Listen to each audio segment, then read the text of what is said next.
Hello there and welcome. In this video I got you 7 different build ideas for the Oathsworn culture. I went over a lot of other cultures in the past and I figured that I'm gonna be waiting for the next DLC to hit town when it comes down to the classic cultures. So I'll be delaying my videos of this kind for the dark culture, for example, a little bit, because I just hope that something will change. But the Oathsworn were something where I'm pretty sure that they don't get the massive rework with the next DLCs, so here goes. Since these guys are fundamentally different from Oath to Oath, so are the builds. So we're gonna be starting out with number 1, something for the Strife guys. Here, we first have to go over the Oath. The Warrior Soul Oath gives us extra fire damage if our units don't outnumber the enemy units. On top of that, we gain this bonus by just being douches, waging war, destroying things. So therefore, Necromancy and this goes so well hand in hand. Just make sure that you use skeletal trash units that just so don't outnumber the enemy, and you have really powerful throwaway armies that you can quickly tinker together out of souls. And that is just your stage 1 thing. At the end of the day, you really are massive in the Necromancer department because you can just whittle down the enemy by going at them at even odds and then striking them down with the Doom stack of yours without the Warrior Soul bonus, or however you want to pull it. These guys are really good at skirmish tactics, and I found Necromancy to excel at that. The other, number 2, the other form of Strife build that I find extremely cool if you don't want to go for Necromancy, goes more into a swarmy direction. Here we think about utilizing their advantages by thinking into stuff like Tome of the Horde's Spawnkin. We are taking the idea that we're just super juicing our units in a way that if they are not outnumbering the enemy, they're still initially a little bit better than the enemy. And then on top of that comes the bonus from the Warrior Soul, and your units will hit like a truck. What I also found to be extremely tasty in this combination is going lightning centric, because lightning has a lot of good things that go well with the Strife boys. For one, Strife really enjoys to have access to shock troopers like the Storm Spirits because they're hard to kill with ranged attacks. But on top of that, Lightning Blades is really good, obviously, and Lightning Focus is something I do enjoy a lot for the Oathsworn culture. Let me show you why. Because our roster has really a lot of magic damage dealers. On tier 2, basically everything benefits from the Lightning Tome, and archers are only for the nature boys. So at the end of the day, a tome that goes for melee and mages is really good for these guys. From that point on out, I'll leave it up to you. The idea of a swarmy Strife build is to utilize unit enchantments, unit transformation, racial transformations, and a flock of cheap units to just use the fact that you can attack them more often than they can withstand your juiced units. Number 3, let's move on over to the Harmony path and take a look at their oath first. They use Harmonize, which gives you a healing once your unit drops below 60% of their maximum HP. We have on top of that a tendency to be friends with other people and be adventurously clearing out the world while not doing too much war.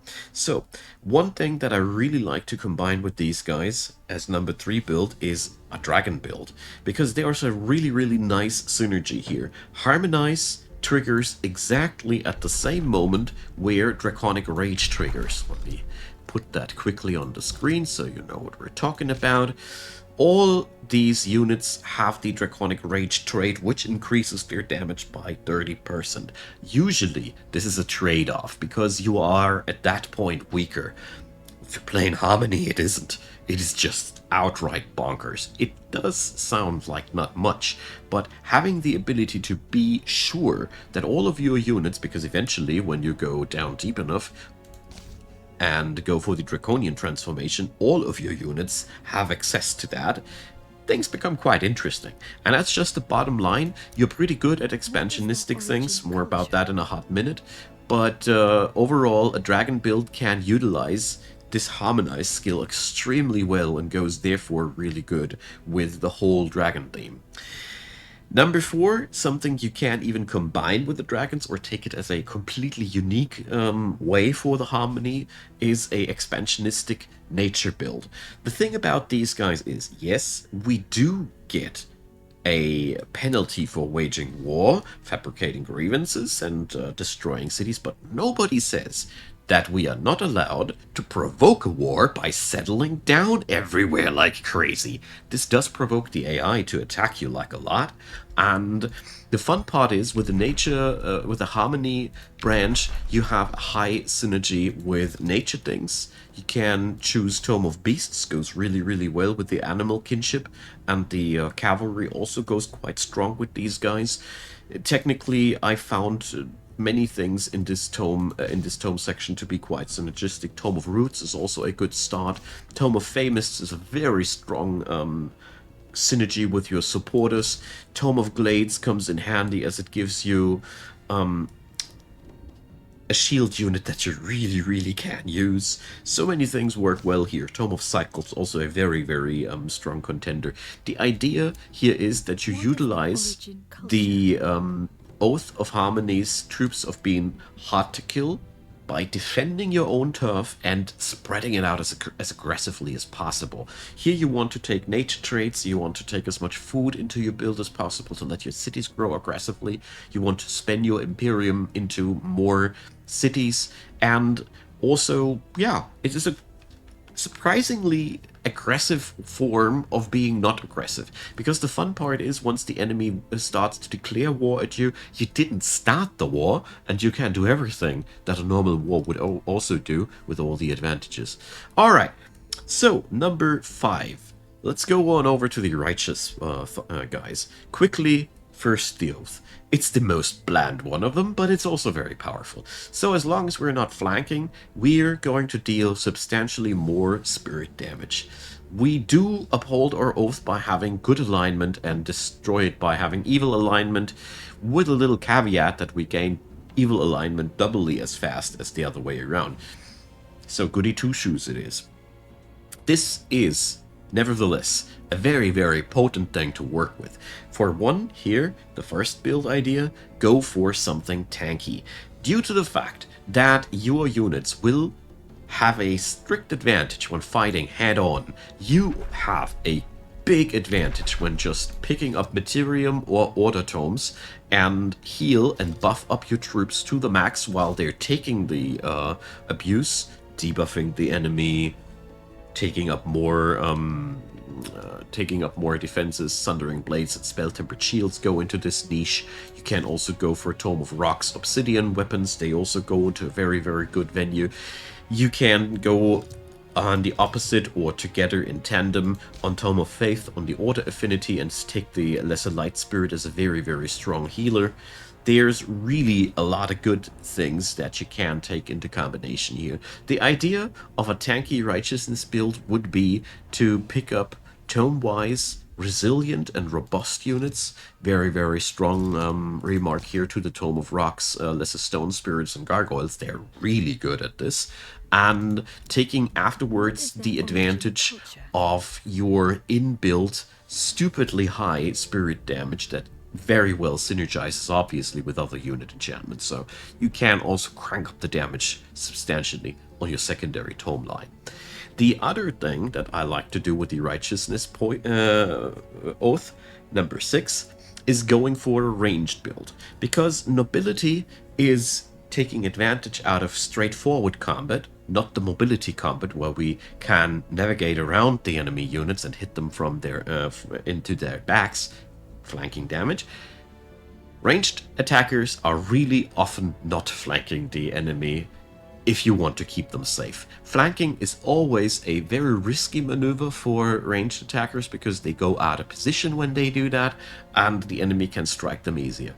Ranged attackers, on the other hand, take in a formation kind of fight, full advantage out of that, and you have all the freedom to go tome-wise crazy into all the good things that you want to, be it enchantments for your units. The thing here is, though, you have to orient yourself more towards battle magic than ranged combat, because that is the little caveat about the Oathsworn. We only get tier 3 archers, and in the green build, that's not the righteousness, sadly, but the seal bearers are really powerful, and a battle mage centric ranged build works well, but you can seriously also just go for a path like picking up Tome of Alchemy first for the Afflictors, and then boost them up with unit enchantments even further. Nobody hinders you from picking up a nice archer unit from the tomes and take it into your ranged build as well. Only because the Righteousness path doesn't feature a archer in their roster doesn't mean that you can't import them from elsewhere and have effective success with that. The ideal form for me is combining tankiness with ranged combat always a little bit with these guys, but I see potential to take both directions to the max. And number 7, my last one, goes again back to the harmony, and here I wanted to go a little bit deeper into the idea of vassals and making yourself friends with free cities, because we can take a big advantage out of conquering cities and vassalizing them. You can take a very strong vassal lord build. For that, you can take things like Chosen Uniters, that gives you an extra income from vassals, or other traits. Down here, we have Keepers of Knowledge that makes you friends faster, whatever tickles your fancy. The main idea here is that with this build idea, you would go for everything that makes you friends faster with free cities, and it max out the income that you get out of that. Interestingly enough, that works really well with an Eldritch Ruler as well, and I really gotta point out here, Tome of Faith, Faithful Whispers, is a very, very powerful pick on that end. Your main idea with this variant will be to pick up a lot of goodness out of the Rally of the Lieges, have a very, very strong economy because vassal cities are really chunking out so much income, and overall you can really snowball extremely quickly with that. The downside of this one is, if there's no free cities, this build will start out very, very slowly and has to go for the expansionistic way to provoke some war and then vassalize the conquered cities to get into the free city state. This is much less effective, and therefore the vassal lord specialization I would recommend mainly if you know that your city, that your map will have free cities available. Otherwise, this build can fall flat quite quickly. But everything has got to have a weakness, right? So, that's my 7 favorite builds for the Oathsworn. Every one of them I have tested out, played, or even made a video about that in the past, so feel free to let me know what you like to do with these guys, because certainly there's more than 7 out there, and I'm all ears to hear about that. So, leave me a like, leave me a subscribe, do your magic with the donations on Ko-fi or whatever tickles your fancy. Many a thanks for all the support that you do, and of course, thanks for watching this video up until the very end. Deeply appreciate you taking that time, and see you on the next one.